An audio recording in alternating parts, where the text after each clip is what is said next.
vertical axis wind turbine with open air launch sebagai energi mandiri dan pengembangan pariwisata di kawasan Mandalika. Jadi dari gagasan ide yang ada tentang visual itu dia memiliki ketinggian sekitar 17 meter. Konsep idenya itu tentang pemanfaatan di energi alam berupa potensi angin yang ada di kawasan Mandalika itu kita ubah menjadi energi listrik yang akan kita gunakan sebagai pemasok energi ke kawasan sirkuit Mandalika itu sendiri. Nah, kemudian juga diinovasikan dengan tempat-tempat wisata atau kafe-kafe yang dijadikan sebagai tempat bersantai. Assalamualaikum warahmatullahi wabarakatuh. Waalaikumsalam. Halo teman-teman semua, kembali lagi di Kalibratif, ruang eksplorasi kreativitas mahasiswa.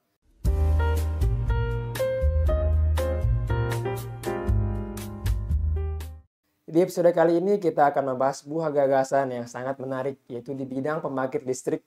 Bukan hanya pembangkit listrik biasa, pembangkit listrik ini akan memanfaatkan tempat-tempat wisata di Lombok, dan rencananya listriknya ini akan digunakan untuk memberikan tenaga listrik ke sirkuit Mandalika dan ke masyarakat sekitarnya juga. Ini akan sangat menarik karena kita akan lampirkan juga video gagasannya ini. Dan selebihnya akan kita tanyakan kepada Ketua Tim PKM. Nah, ini adalah salah satu tim PKM juga. Kita akan tanyakan kepada Ketua Tim PKM VGK dari Universitas Mataram, yaitu Mas Henry. Iya. Selamat datang Mas Henry. Selamat datang. Nama lengkapnya Mas Muhammad Henry Diarta ya? Iya, Muhammad Henry Diarta. Nama panggilannya Mas Henry ya? Iya, Henry. Ya. Jadi Mas Henry ini merupakan Ketua Tim PKM Visual Gagasan Konstruktif tahun 2022 bersama dengan tim PKM saya waktu itu. Ini salah satu dari 12 tim yang lolos pendanaan waktu itu ya.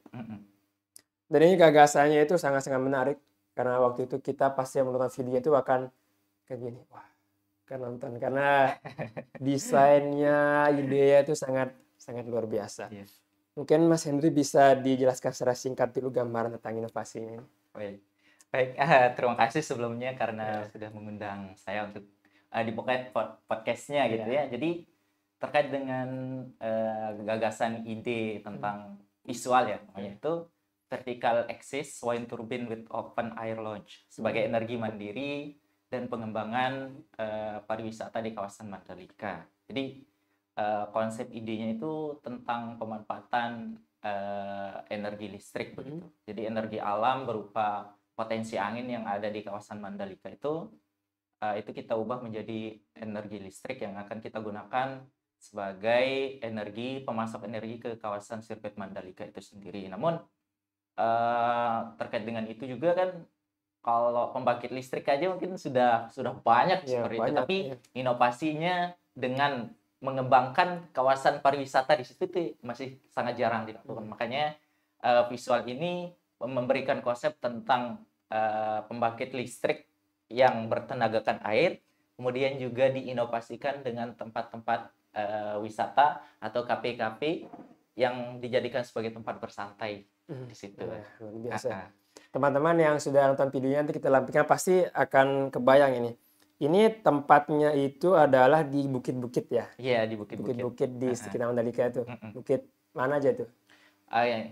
Jadi ada beberapa bukit yang sudah kita survei dan sudah kita jadikan tempat untuk membangun visual itu sendiri. Yang pertama kemarin salah satu bukit yang mungkin populer saat ini itu Bukit Murici gitu. Karena di sana suasana sorenya kemudian sunsetnya sangat bagus sekali. Nah, itu satu. Kemudian yang kedua ada Bukit Selong. Itu berada di sekitaran sirkuit Mandalika. Kemudian ada juga bukit saya lupa namanya. Kalau tidak salah kemarin itu kita konsepkan ada 4 bukit yang akan kita bangunkan visual seperti itu. Nah, itu semua berada di satu lingkungan atau kawasan di sekitaran sirkuit Mandalika itu sendiri. Oke. Berarti ini memilih bukit karena anginnya besar ya? Iya. Ya, pasti teman-teman pernah ke Merice pasti nggak berani buka payung ya. Kalau buka payung kita terbang ya. Terbang nanti. Saking besarnya anginnya. Saking besarnya gitu ya. Kalau selain pemilihan angin, apa karakteristik memilih bukit-bukit itu? Iya, pemilihan bukit ini juga kan kita lihat dari segi keindahan alamnya juga gitu. Selain potensi angin seperti yang sudah dijelaskan tadi itu ternyata salah satu pertimbangan juga adalah bagaimana pemandangan alam yang ada di sana. Kalau kita ketahui kan, kalau di sekitaran pantai itu kan kita bisa melihat sunsetnya, kita bisa melihat pemandangan pantainya yang biru, kita bisa melihat pemandangan pohon-pepohonan yang rindang di sananya. Itu menjadi salah satu pertimbangan juga kenapa kita memilih bukit-bukit yang ada bukit-bukit yang ada di sekitaran sirkuit Mandalika itu sendiri. Oke. Berarti selain anginnya maka estetikanya juga Ya, perlu ya. estetikanya. Gitu. Karena seperti yang kita lihat di desainnya itu di atasnya baling-baling, di bawahnya juga kafe. Iya, seperti itu. Jadi selain bisa meningkatkan ekonomi ya, ekonomi dari kafenya itu bisa juga memberikan power listrik ke sirkuit Mandalika. Seperti itu. Luar biasa. Kalau kita kembali ke awal ini visual itu kan dari singkatan dari judulnya itu ya. Kalau vertikal turbin itu maksudnya dia berarti ada turbin yang tidak vertikal dari ini. Iya, kalau kita ketahui kan ada dua jenis ada dua jenis baling-baling. Ada yang horizontal, ada yang vertikal. Nah, yang sudah banyak itu adalah yang horizontal itu sendiri, yang bentuknya kayak apa ya? Yang muternya kayak gini gitu. Kayak kipas ini. Kayak kipas. Muternya ke kiri kanan. Kalau kalau yang vertikal ini muternya ke seperti ini tutup gitu. Botol ya. Kayak tutup botol, muternya ke arah yang istilahnya ya kayak tutup botol sudah ya. Muternya kayak gini gitu. Bukan begini tapi begini. Karena itu berdasarkan literatur yang kami baca juga itu ternyata memiliki konversi energi yang lebih tinggi dibandingkan dengan baling-baling yang horizontal seperti itu. Jadi pemilihan itu kita lakukan dengan pertimbangan yang berdasarkan literatur. Oh ya, berarti lebih banyak listrik yang bisa dihasilkan dengan yang vertikal ya. Terus dengan open air lung ini maksudnya gimana? Ya, itu maksudnya adalah kawasan terbuka di atas bukit itu. Di atas bangunan visualnya itu sendiri. Nah, kalau kita melihat dari gagasan ide yang ada tentang visual itu dia memiliki ketinggian sekitar 17 meter. Nah, 17 meter di mana setengahnya itu adalah untuk untuk baling-balingnya, kemudian setengahnya lagi itu untuk bagian kafe dan tempat bersantainya itu gitu. Oh iya. Berarti open air lung ini maksudnya dia tuh berada di atas dan di kawasan angin terbuka. Iya, seperti itu. Saya kira dia open air lung ini desain visualnya itu. Desain visualnya. Kalau desain visualnya itu kan karena dia bentuknya adalah vertikal gitu ya. Untuk menambah estetikanya itu kita tambahkan batik khas Sasak gitu. Batik Sasak. Kalau kita lihat dari desain, mungkin nanti bisa dilihat di videonya. Itu ada desain batik khas Lombok. Menjadi satu ciri khas bahwa itu ada di Lombok seperti itu. Bisa ditambahkan juga mungkin nanti yang nyala-nyala itu ya. Yang kalau dia mutar baru dia kelihatan. Oke, keren ini. Kalau ini frekuensi angin di sana itu kira-kira dari kalkulasinya ini menghasilkan berapa listrik? Baik, ya. Jadi untuk potensi angin itu kalau di perbukitan sekitaran sirkuit Mandalika itu memang sudah sangat besar sekali ya. Dari beberapa literatur yang sudah kami baca itu yang berada di ketinggian 50 meter ke atas ya, itu kecepatan anginnya luar biasa besarnya dan itu konstan. Makanya pemilihan konsep atau ide ini karena angin atau potensi angin yang di sana itu juga sangat konstan. Jadi turbinnya itu akan terus berputar, terus menghasilkan energi listrik seperti itu. Kemudian untuk frekuensi mungkin dari energi listrik yang dihasilkan seperti itu ya. Jadi ini juga secara matematis sudah kami kalkulasikan.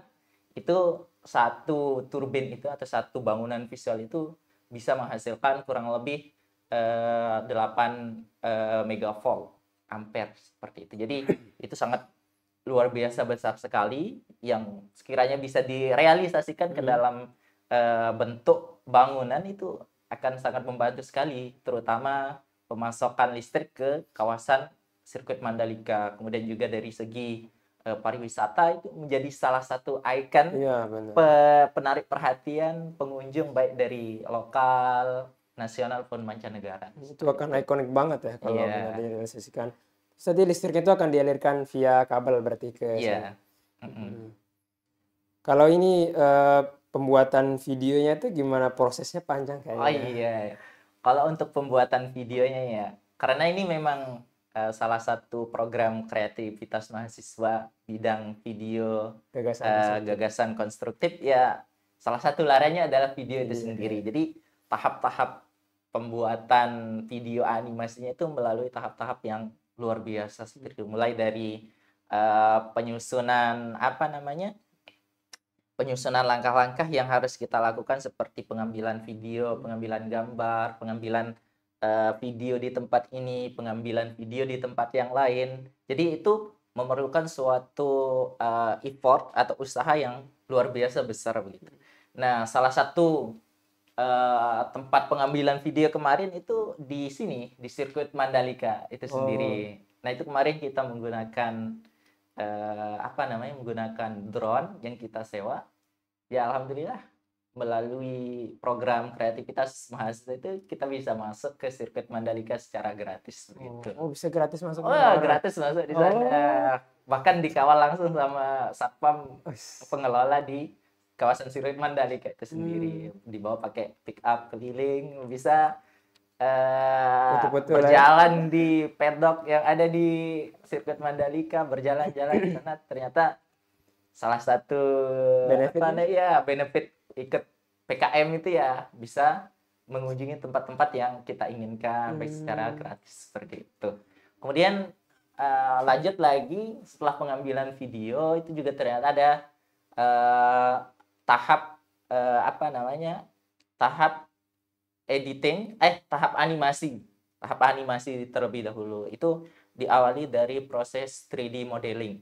Itu menggunakan software Blender seperti itu. Software Blender itu kebetulan salah satu tim PKM kami itu sangat menguasai sekali sehingga proses 3D modeling dan juga animasinya berjalan dengan sangat bagus sekali, meskipun ya terdapat beberapa kendala yang mungkin komunikasi mungkin agak kurang, tapi alhamdulillah video animasi yang dihasilkan sangat luar biasa, luar biasa sekali, banget seperti itu. Itu kelas kelas iklan produk besar itu kayaknya. Soalnya animasinya itu. Berarti tadi dapat masuk ke sirkuit ya, itu saya mau tanya sudah tadi. Pas masuknya itu bayar berapa, izin kemana, itu kan gratis pakai PKM-nya.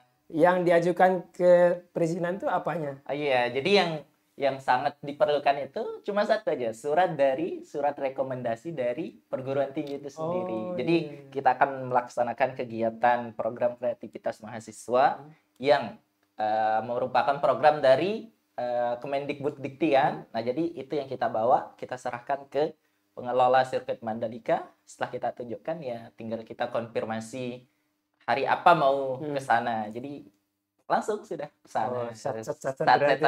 Bisa. Di sana waktu itu ngambil videonya itu berapa lama? Ngambil video di kawasan sirkuit Mandalika itu 2 hari begitu. 2 hari.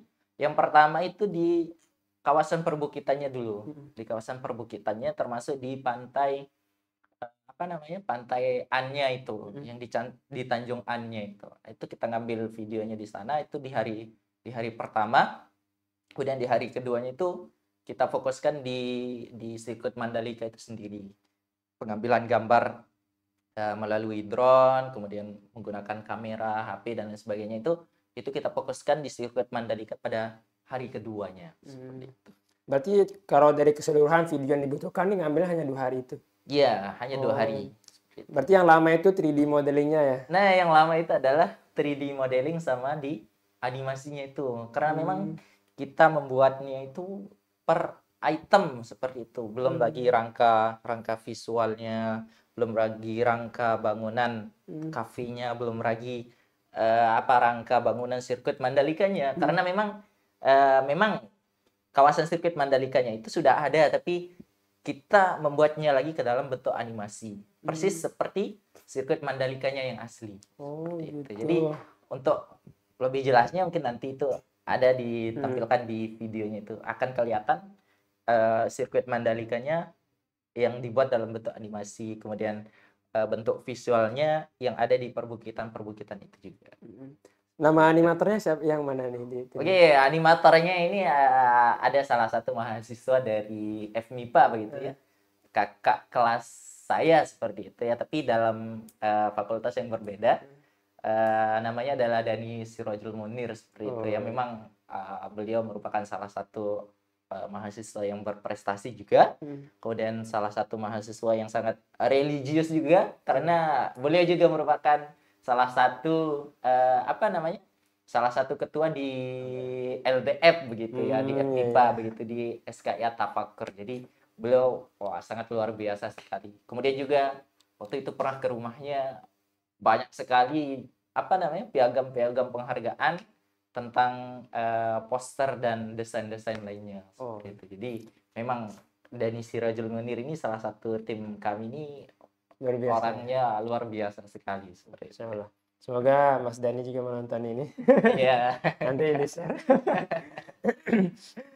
Berarti ini timnya ini penuh dengan orang yang ini ya, yang memang ahli dari media, maksudnya ahli desain itu ya, yang kreatif. Iya, bisa dikatakan seperti itu. Tapi dari segi anggota kelompok dari tim PKM kami ini dari latar pendidikan yang berbeda-beda. Maksudnya dari latar prodi yang berbeda-beda.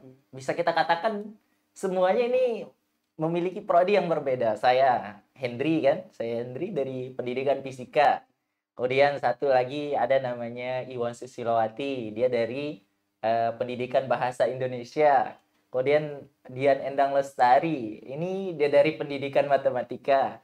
Kemudian ada namanya Muhammad Thoyib Adi, dia dari pendidikan kewarganegaraan. Dan satu lagi tadi animator kita ya Mas Dani Sirojul Munir, itu dia dari fisika MIPA. Ya, fisika MIPA. Jadi semuanya atau semua anggota kelompok tim PKM kami dari latar prodi yang berbeda-beda, sehingga jadi bisa kita berkolaborasi seperti itu. Ini kurangnya kita di sini dilengkapi oleh prodi-prodi yang lain seperti itu. Oke. Voice over artisnya siapa? Iya, voice overnya itu ini yang memang sudah vokalnya bagus gitu ya. Kita ketahui bahwa yang berada di sana pasti orang-orang dari bahasa seperti ya. Jadi kita ambil si Iwan Susilowati. Voice over artisnya Mbak Iwan berarti ya? Iya, Mbak Iwan. Oke. Mbak Iwan nonton ya. Kalau dari segi ide sendiri, awal kepikirannya waktu ngelihat apa nih? Apa ngelihat bukit nih besar banget anginnya, atau lihat sirkuit yang butuh banyak banget listrik nih, awalnya gimana? Baik, jadi awal idenya sebenarnya bukan ke arah video gagasan konstruktif. Malah pas berdiskusi pertama dengan teman-teman ini, arah idenya itu ke riset sosial humaniora, RSH. Tapi cuma karena setelah beberapa pertukaran ide begitu, enggak ketemu gitu. Enggak nemu ide yang pas seperti itu. Nah, kemudian setelah itu kita coba mencari dosen pembimbing. Kita cari dosen pembimbing, dapatlah dari Fakultas MIPA, namanya Pak I Gusti Ngurahyudi Handayana MSc, yang alhamdulillah beliau 2 tahun membimbing kami di PKM yang sama. Itu alhamdulillah berkat setelah kita ketemu, ternyata kita dapat pencerahan, kita dapat gagasan baru, kita dapat ide baru begitu. Setelah berdiskusi, kita lihat potensi pariwisata di Lombok, kemudian pemanfaatan bukit-bukit yang masih kurang di kawasan itu, ternyata kepikiran ide gitu untuk memanfaatkan itu sebagai pekonversi energi listrik seperti itu. Itulah pentingnya ngobrol dengan dosen ya. Iya, seperti kata Mas Mujadid tadi, penting ngomong dengan dosen. Oke. Terus dulu kalau nggak salah saya dengar bahwa gagasannya juga sudah diserahkan ke ITDC. Ya, sebenarnya gagasan ini memang sebelumnya kan alur perjalanannya itu adalah pengambilan video, pengambilan gambar di kawasan-kawasan atau di tempat-tempat tertentu yang udah kita buat di dalam proposalnya itu. Salah satunya itu di apa namanya, di kawasan sirkuit Mandalika itu sendiri. Nah, di sana kan seperti yang saya katakan tadi, untuk masuk di sana itu kan kita hanya memerlukan satu surat seperti itu. Nah, surat itu yang kita serahkan ke pengelolanya. Nah, salah satu pengelolanya itu adalah ITDC itu sendiri. Jadi kebutuhan pengambilan gambar, pengambilan video itu kita minta izin ke sana. Nah, setelah pengambilan gambar, video, animasinya sudah jadi, maka itu kita serahkan ke pihak ITDC juga sebagai referensi untuk mengembangkan kawasan Mandalika itu sendiri. Pengembangan ke depannya ya. Iya, ke depannya. Semakin tahun Lombok semakin dilirik wisatawan internasional ya. Ada MotoGP, jadi perlu dikembangkan juga ya. Iya, ini adalah salah satu tahap awal gagasan ya. Tahap awal gagasan. Ya memang untuk realisasinya mungkin memerlukan biaya, memerlukan dana yang tidak sedikit seperti itu, tapi tidak menutup kemungkinan ada investor, ada orang-orang yang ingin menanamkan modalnya untuk pengembangan itu. Saya kira itu menjadi suatu hal yang tidak mungkin begitu, suatu hal yang sangat mungkin untuk direalisasikan. Iya. Ini namanya perlunya gagasan ya. Jadi gagasan kreatif lagi dari kita sebagai mahasiswa ya. Ini akan menjadi landasan untuk gagasan-gagasan selanjutnya. Gagasan-gagasan selanjutnya. Bisa langsung direalisasikan atau memang ada orang lain melihat ini kepikiran lagi gagasan lain. Iya, seperti itu. Jadi ini memang jadi landasan awal gagasan ini tentang pengembangan kawasan sirkuit Mandalika. Mungkin kedepannya lagi tidak hanya mahasiswa, tapi mungkin pengusaha-pengusaha, kemudian juga pakar-pakar yang lain mungkin tertarik untuk mengembangkan pariwisata sejenis seperti gagasan yang kami tawarkan itu. Iya benar. Kalau dari Mas Hendri sendiri atau tim, kedepannya kira-kira ini gagasan lain yang bersumber dari gagasan ini bisa dikembangkan jadi apa? Ya, ini sangat mungkin sekali. Karena kita melihat kan pertama dari potensi angin yang ada di kawasan Mandalika itu udah sangat besar sekali dan potensial sekali. Jadi ini tidak menutup kemungkinan akan ada orang-orang dengan ide-ide atau gagasan-gagasan yang lebih spektakuler dari kami, tapi tetap merujuk dari gagasan kami yang ada sebelumnya seperti itu. Jadi itu sangat tidak menutup kemungkinan. Jadinya mungkin seperti yang saya katakan tadi, ada orang-orang yang lebih jenius, orang-orang yang lebih pintar, itu mungkin nanti akan bisa mengembangkan lebih detail lagi tentang mungkin keselamatannya juga, karena memang dari gagasan kami kemarin dari segi apa namanya, safety-nya itu yang masih belum kita pertimbangkan. Kalau dari segi anginnya, dari energi listrik yang dihasilkan, kemudian dari voltase, dari segi pembiayaan itu sudah kita rancang, tetapi dari segi keamanannya itu yang agak kurang. Nah, itu kemarin ternyata itu menjadi salah satu komentar yang ada di video animasi yang kita upload di YouTube itu, dari segi keamanannya itu. Oh, ada yang komen di sana? Ya, ada yang komen di sana. Oke. Memang perlu orang yang lebih berpengalaman di lapangan ya, mungkin engineer itu yang bisa melihat dari safety-nya ini gimana. Iya, benar.